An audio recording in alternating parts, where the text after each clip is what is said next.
Donald ট্রাম্পের এই কথাটি হলো যে তার একদম আগের অবস্থান থেকে সরে আসা।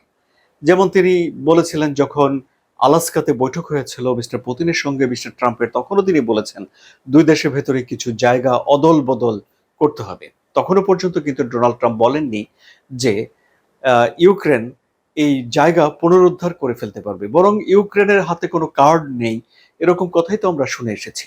এখন ডোনাল্ড ট্রাম্পের এই কথার সঙ্গে মিল রেখে এখন ইউক্রেনের জন্য নিযুক্ত ডোনাল্ড ট্রাম্পের যে বিশেষ দূত রয়েছেন মিস্টার কেথ ক্যালগ, তিনি বলেছেন যে দূরপাল্লার ক্ষেপণাস্ত্র ব্যবহার করে রাশিয়ার গভীরে আক্রমণ করার অনুমতি ডোনাল্ড ট্রাম্প দিয়েছেন, অর্থাৎ ডোনাল্ড ট্রাম্পের এতে সায় রয়েছে।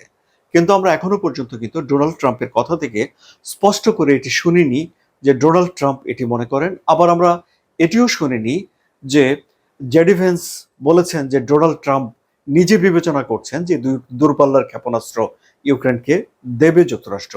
বরং জেডি ভেন্স বলছেন যে ডোনাল্ড ট্রাম্প চূড়ান্ত সিদ্ধান্ত নেবেন।